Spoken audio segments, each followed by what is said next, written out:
block มันเนาะ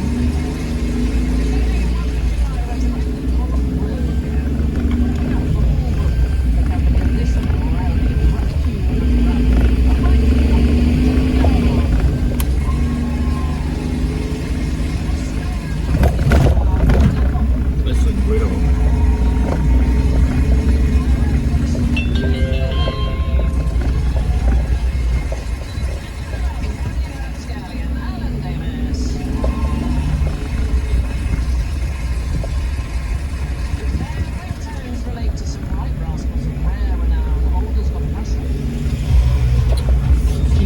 Black 鸡巴真的。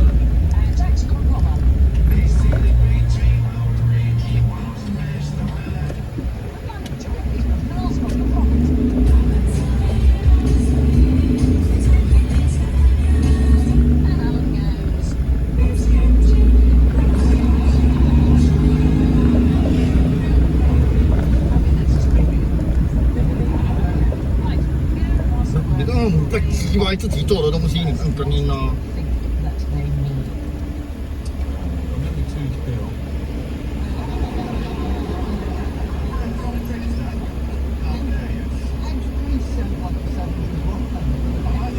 Hedge priest. Yeah. Just jumps out. Want a bit of absolution? Bit of absolution? Do you want a bit of absolution? And cider. Cider, absolution. You're not far off, actually. Really? Weirdly, I know. It's Oh. quite close to the truth. Any idea on all those words? Oh, I've seen all of them on Grindr. Really? Yes. Which one is Grindr, darling? Is The that... gay one. Oh, right. I don't know. It's a dating app. It's a... I mean, dating. Dating the Oh. Really? Yes, I don't think dating. Oh, really? I don't think it's like, would you like to go take a turn around Yes. the park? Yes. No. Are you saying they are kind of wrong-uns? Yes. Are they rascals? It's a collective of Tudor rogues, Ah. is the thing. So they were recorded by a marvellous man called Robert Greene, who wrote a book called A Notable Discovery of Cozenage. Oh, Yes, and it kicked off an absolute craze of people having guides to beggars and other sort of vagabonds. It became known as rogue literature. Oh. And we don't really know why it was called cozenage, but cousin seemed to be a word for a wrong one. a rascal. So somebody's trying to elicit money from you under false pretense. Con man. A con man. Yeah, so let's go back to the list and have a quick look. Now, you mentioned hedge priest. So medieval priests were paid by tithes, but supposing you couldn't afford to pay the priest, Yes. this would be an itinerant preacher who was willing to do the ceremonies that you might want, was willing to marry you, was willing to bury you. What I like is that they reinterpreted the vow till death us do part, and the couple could separate if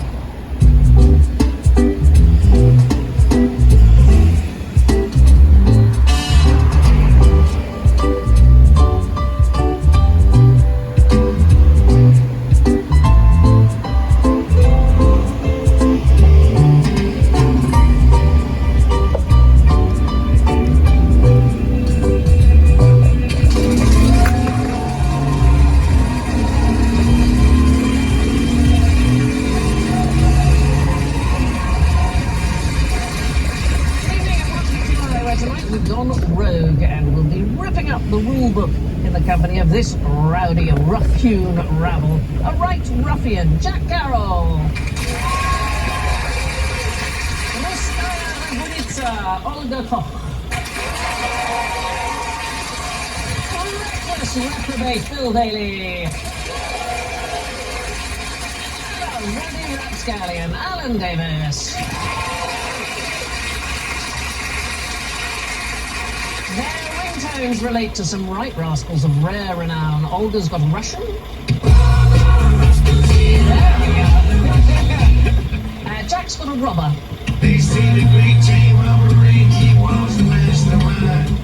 I'm enjoying these ones. Bill's got a Robert.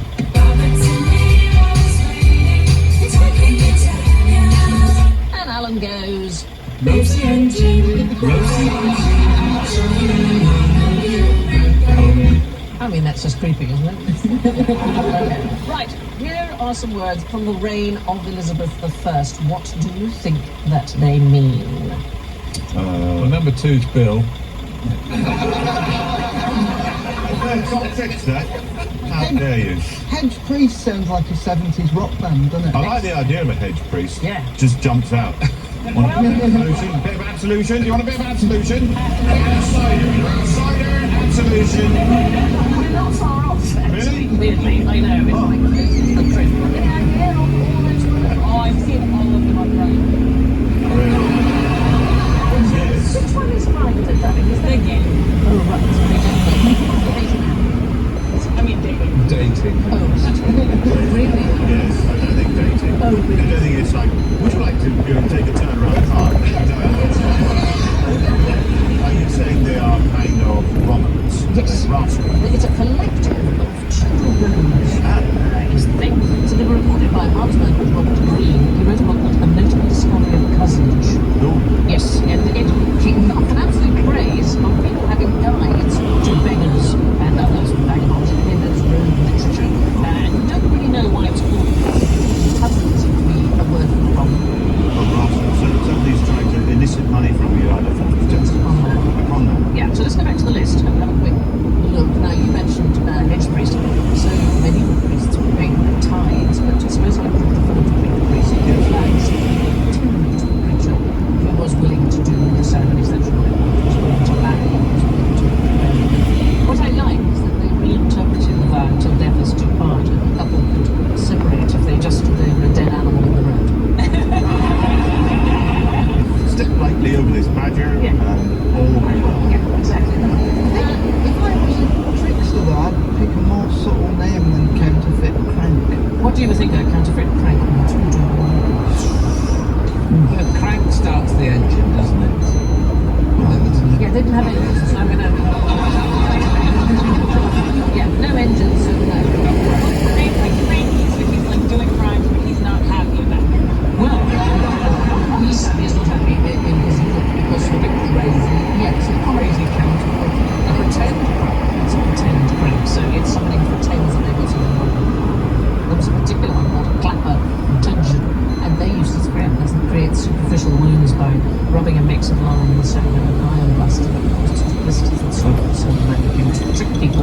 The other way of tricking them, of course, was to cut the festering arm or leg off a corpse, perhaps from Andy Gibbet, Yes. and then pretend it was yours. Just sort of have it stuck to Well, you could lie on the ground with a blanket and stick the nasty. And to what end? To get people to give you Get money. Money dying and one of them at a time. Yeah. Yeah. And you have to remember to not just pick it up with your good hand as well. Yeah. Oh, my God. And you put it right into What else? Come on, Jack, you pick one. Well, nips and forests sound like something Bruno would overcharge you to fix. Yeah. Oh, no, nips and foists. Yeah. Well, ooh, that's going to set you back a bit. All right, Yes. then. £40 a nip, isn't it? Nips and foists, names for pickpockets. So a nip used a knife to cut open a purse and catch the contents of a foist dips their hand into. Surely that's cutlass. There's another name for it. In fact, there's a very famous play called Moll Cutlass. Oh, then pick one. And we've got left Crossbiter. Do you have that one? Crossbiter. I mean, who would like eat like a vampire? It's a vampire, practically pretending to be a vampire. Yeah, they hate Jesus. They're like, oh, let's get rid of this. It was a common con. People who pretended to be vampires and hate Jesus. No, so it's rogue, obviously, that poses as a prostitute's drunken husband. Oh, that'll. Yeah. Burst into the room. What are you doing? Oh no, it's the prostitute husband. Yeah. The sex worker's husband. Sorry. Yeah, we're due the times, darling. Prostitute's absolutely fun. And the last one is Battle Trickster. Bear top trickster. Someone without a hat. Someone who does sort of, yeah, again, like a Nipple lap. nipple. What are you doing? I mean, somebody with their top off Yes. doing tricks. Duckling. Duckling. It's like, well, here, and then his partner goes and does some bad. Yes, it is exactly right.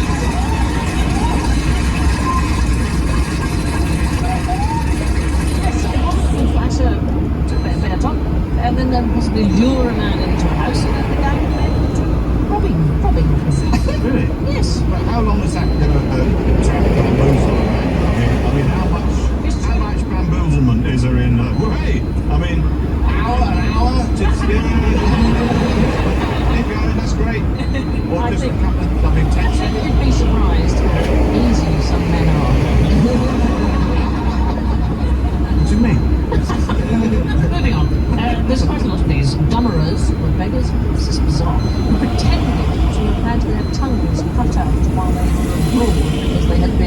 disrespectful of Muhammad. They do not know how they explain this to people. No. Electric cars. Electric Yeah, cars. so, yeah. Dump it out, all of this. Very hard. Tom of Edlin was somebody who wandered about shrieking, "Oh, Tom, mad Tom." I've seen a modern version of this in Hammersmith in West London, where somebody was pretending to play a keyboard. He had an electronic keyboard on a stand in the shopping centre, and he was playing the demo button on the keyboard. So the keyboard was practically playing itself. He pressed the demo button, and he was just doing this on the keys. And me, being a sort of, eagle-eyed musician, other shoppers not bothered, I went up to him and I said, "Hey," I said, "You're not playing it, are you?" And he said, with the most extreme thing, like, "I'm going to swear," he just went, "Fuck off." I've got a good gig going here. Let me alone. My mum and dad said I should never have bought my granddad that keyboard for Coney Catcher is another one I like, which is a general name for a swindler, so it was common for people to call their marks rabbits. That was that thing. Coney is an old word for Rabbit. for money, so things like load into dice and so on. This is a really simple trick. One of the things that you can do as a Coney Catcher is approach somebody from behind, put your hands over their eyes and say, "Hey, guess who?" And then go, "Oh, I'm so sorry, I was completely misunderstanding. I thought you were a friend of mine." And then while all that, "I'm so sorry," and patting them down and being apologetic, you nick their purse. I feel like I'm giving out drop tips. Hundreds of years too late. Anyway, this first book that I was telling you about, written by Robert Greene, he is considered to be England's earliest professional author. This is actually a picture of him. Sorry. What? Yes. To be fair, Donna, we're giving the sack for inspiration now. I'll get him in the sack, love. He's wearing a burial shroud. Getting in the burial shroud, love. You said that made sense. Yes. A burial shroud helps me think. He was not his foremost romance. He wrote a book called Mamilia, a Mirror or the Glass Millions of It's a very good subtitle. Wherein, with perpetual fame, the constancy of gentle woman is canonized, and the unjust blasphemies of women's supposed fickleness breathed out by divers this person by manifest examples clearly infringed. I mean, it's catchy. Catchy. Yeah. Yeah. Richard and Julie's book club. Yeah. There. Such a delightful metaphor. I think I would probably get to go in. It was surfeit with pickled herring and Rhenish wine. It's probably best known today for making the first contemporary reference to Shakespeare. Thoughts about that play? Underrated. Cold bar upstart. It's a phrase that's kind of a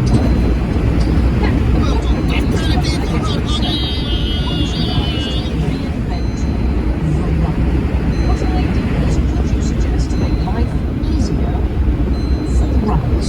Well, as someone with cerebral palsy, Yes, sir. I have spent a lot of time thinking about how to work in running style.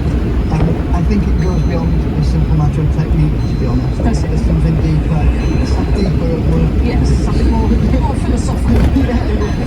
But has anybody got any thoughts about it? We know how you run normally. Can anybody sort of mind how you run normally? Wow. It's like you've turned into a cartoon. What? Do you run? You're doing it all. There is no problem of Russia after the song with steroids. It's cool. I've run the 400 metres backward. I run backwards faster than I can run forward. He stays entirely up. Could you do it down there? Could you do it in the front?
did invent a brand new way of running. It was an Australian farmer called Cliff Young. He was 61 years old in 1983, and he signed up for the Sydney to Melbourne Ultra Marathon. Okay, it's 875 kilometres. It's a really long way. Lots of elite runners. And he turned up at the start in overalls and Wellingtons made of his work boots. Right?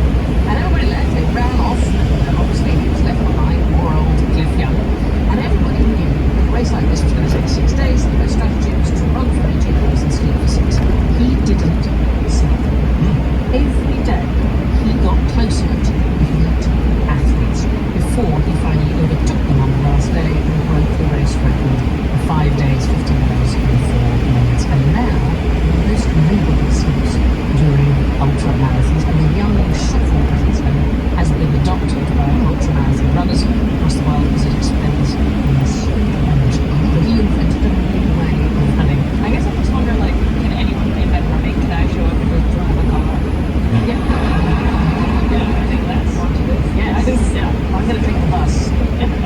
Wiggles. Yeah, I'm going to sort this out. Well, they are constantly trying to find new ways of running. So Outlet/Google's AI company DeepMind, they tried to challenge the computer to see if it could learn a different way of running, and they used sort of virtual rewards and punishments to get the computer to see if it was a better way of moving. I have to say, it's very bizarre. Yeah. And if this was how you run, well, I'd go before they were immediately.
I know how her husband was killed, and that was quite pretty. Go on then.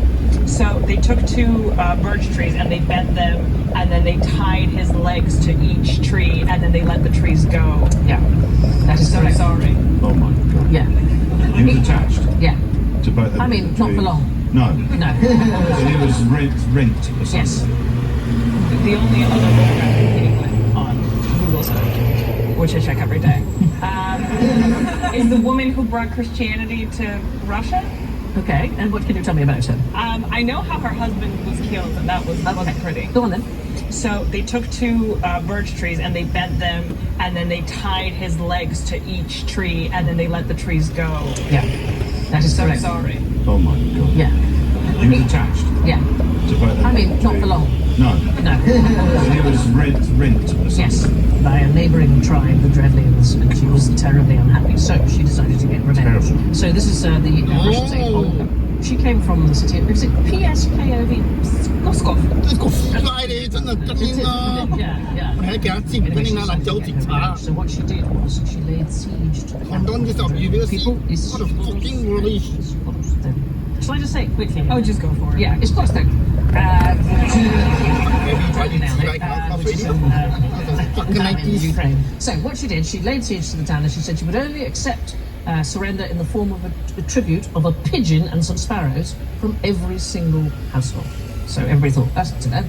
So the Drevlians all sent these birds out, and she ordered a piece of sulphur to be tied to each bird's leg and ignited, and the birds were released. They all flew home and burnt the city to the ground in moments.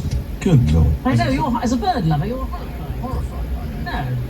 And fascinating. Yeah. So, Yeah. Chim tinh nào đó. Those brave modern day pigeons, otherwise they'd have gone, no, I'm not doing that, give me some chips. yeah, I've seen a few London pigeons who have just run that off. yeah, sulphur, that's run that off. Yeah, that's right. Bit of sulphur in it. I'll dip it in Trafalgar Square fountain. There we go. Right, okay, where's that Nando's? There's also another marvelous Russian woman who wreaked revenge called Maria Oktyabrskaya. Yeah, that. So her husband was killed by the Germans near Kiev in 1941, and she sold all her belongings to buy a tank. She bought a T-34 medium tank. I don't know if they come in small and large as well. It's for sale, though. Well, apparently she just went and got one, and she said she was going to give it to the Soviet war effort on one condition, that she be the one allowed to operate it during battle to avenge her husband. So the State Defence Committee agreed, and she had 5 months of training. And then in 1943, she was aged 38, she was fighting on the front line, driving her tank with the words "fighting girlfriend" written across the thing. She fought in numerous battles. She rose to the rank of sergeant. Very sadly, she was killed by shell fragments in January of 1944, but she was posthumously made a hero of the Soviet Union for her bravery. I love her. You just think, what shall I do now? Pigeons are out. I'll buy a tank. Now, pigeons themselves also have the ability to wreak revenge. They can recognise humans who have wronged them in the past. Yes, this is a Good worry. to know. That is good to know. So they did a study at the University of Paris, Western Ontario and France, and they got two researchers, similar builds, similar skin colour, wearing different coloured lab coats, and they got them to interact with some pigeons. One fed them and one chased them away. And repeatedly, when they returned, the pigeons would flock around the wounds kind of and avoid the other one. Even when they swapped lab coats, swapped the colour, Yes. they recognised their faces. Yes, they reckon they can recognise face and gait as well. Perhaps if you're running with your arms. There he is, that's the one. One group that pigeons are best to avoid are hairdressers. This is a bizarre thing. So they did another study at the University of Lyon. Pigeons who live near hairdressers have fewer toes. It's probably the only thing you'll remember when you go home. Yes. What is that? So pigeons landing on people's heads while they're having a haircut? Something off the pigeon's head? Yes, please, just the toes. No, it's that apparently they get them entangled in human hair that has been incorrectly disposed of, and it causes them Good to Lord. lose toes. And where was this again that we mustn't go? Hairdressers. Oh, yes, here we go. I think you're fine. I'm fine. Yeah. Remaining in Russia, what's the most powerful drink in history? I'm going to just... Vodka.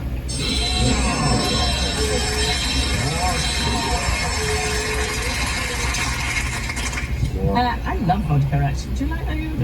I like vodka because it says so much about Russian people. Like, Russian people bit into a raw potato and we're really like, this is amazing, but can we make it liquid and ruin our lives?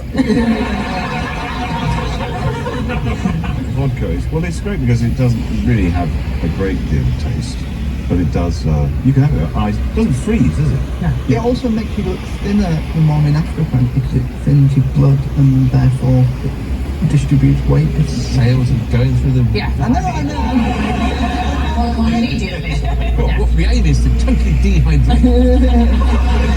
So the most powerful drink in history is not vodka, it is Pepsi. So for a very brief time in 1990, the sixth largest military fleet in the world was owned and commanded by Pepsi. I know. So, 1972, Pepsi executive, there he is, Donald Kendall. He successfully negotiated an entire monopoly of cola in the Soviet Union. So, Coca-Cola were out, it was only going to be Pepsi. Is he trying to get that can off his face? Yes. Yes. His eyebrows are in. So the ruble wasn't worth very much money internationally at the time, and anyway the Kremlin forbade the foreign sale of rubles. So a deal was struck initially where Pepsi Cola syrup was swapped for mountains of Soviet vodka. That deal lasted until 1990 when Pepsi decided that vodka was not enough payment.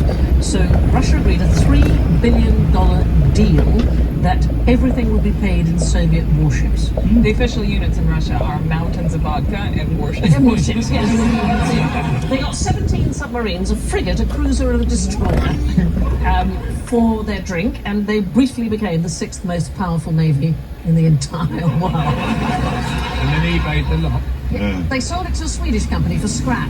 I love there's a little Swede going, hello, yes, but how many? 17 submarines, just a moment. We can do this. But apparently it's a thing in Russia. So they once offered New Zealand MiG fighter jets and tanks and a nuclear submarine to wipe out $100 million debt for dairy imports. Oh, I'm not surprised at You all. know, no. They sold me off. That's a complaint. Right? I mean, also, Coca-Cola must be shitting themselves. Just going, They've got that silly truck that goes around. Pepsi have got a nuke. You know what vodka means, literally? It has a literal meaning. Small water? Yes, yeah, little water. What is water? Vada. Vada. And so vodka is just like slightly harder. Am I right that the Russians sometimes will keep some in the house, like bathroom vodka, like for just kind of for cleaning and... Is that I mean, that's what my mom used to say. It's for cleaning, Olga. Wonderful, the picture there. It's like one of my old Christmases when I was a kid. Some of my West Country relatives. It's a mildly offensive picture. This is the West's idea of Russia. I'd say it's offensive, but that's literally my dad. But I like their attitude because it wasn't until January the 1st in 2013 that beer was classified as an alcoholic beverage. Really? No. Anything under 10% alcohol was categorized Formula. was a foodstuff.